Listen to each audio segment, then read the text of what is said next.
And then, other nation states too, have in the show notes, groups like Iran and Russia, taking advantage of what's going on. Why, seems in leadership and chaos. It's a great place. Can you talk a little bit about the Iranian and Russian influence there and what did our intelligence agencies, what do they think that they were up to during that time period? Yeah, well, it's interesting. So Russia, as you know, had a strong presence in Syria, mostly because they backed the Assad government and they were fighting the terrorists. They mostly were fighting them using Wagner Group. There's a lot of videos of atrocities and those type of things. And then that fell back, as you can imagine, as fighters had to move to Ukraine, right? So Russia kind of backed off a bit, which also gave terrorists an opportunity, right? They're like, hey, it's a really good time. Russia, though, was already starting to anyway think, Syria might not be a long-term thing. They wanted to be more down in the Mediterranean. That's why we've seen a very strong focus on Libya, trying to get ports in Libya, that type of thing.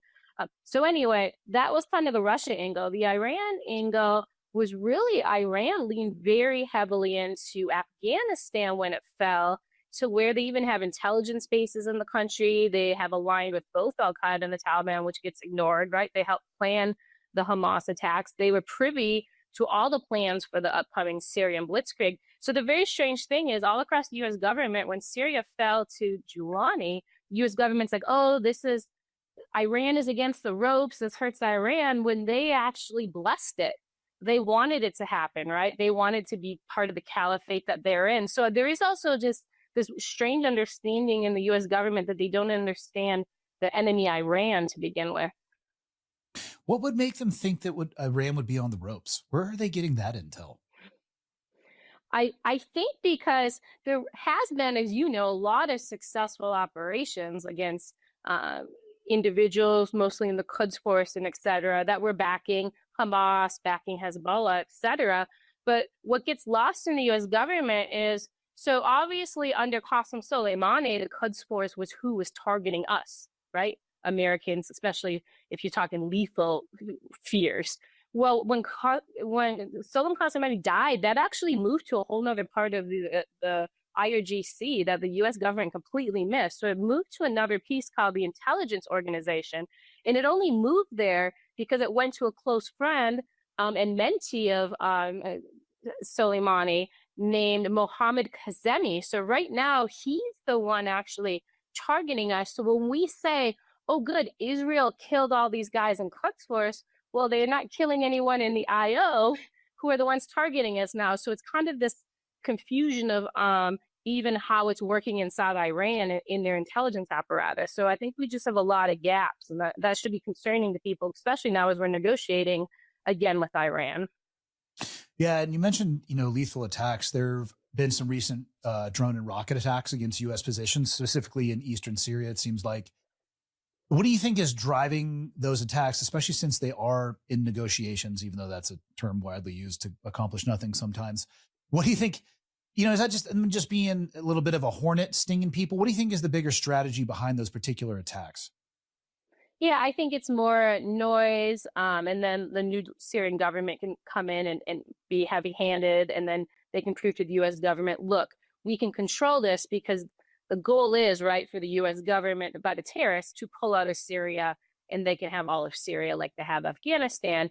But to do that, they have to play the game like the Taliban did, and you know how the Taliban fake fought ISKP to get close to the U.S. military and broker the Doha deal. So they're really just doing the same playbook in Syria, and we're falling for it. And then we'll pull out of Syria, and it'll become another Afghanistan.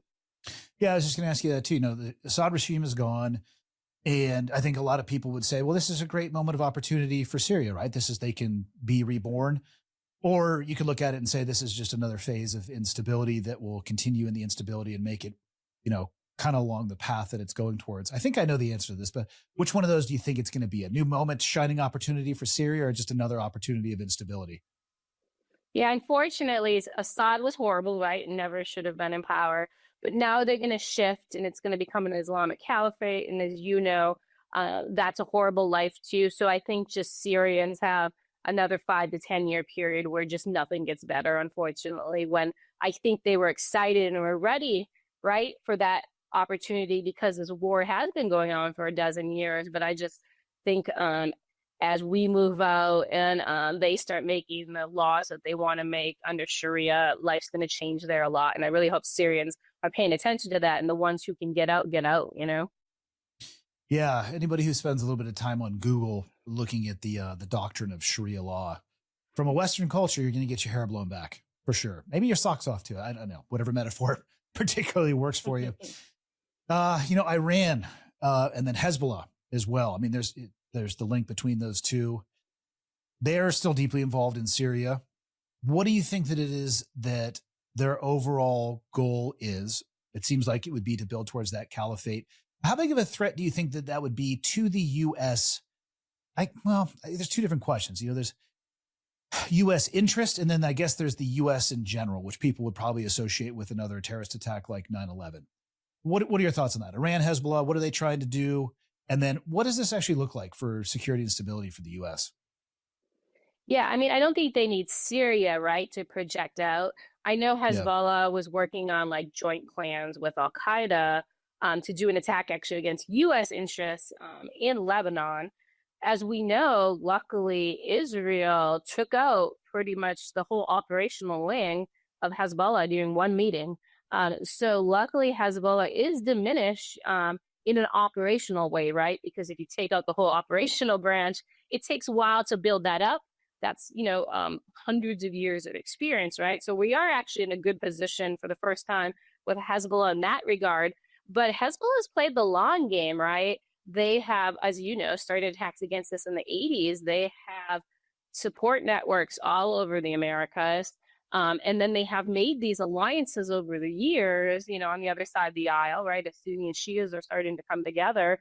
And really, it's less, is Iran a threat? Is Hezbollah a threat? Is Al-Qaeda a threat? Is Giuliani's Syrian terrorist a threat? It's this fact that they're coming together and deciding to work together that really is the homeland threat coming up, because they're a more powerful force uniter. Yeah, I was going to ask you about that too.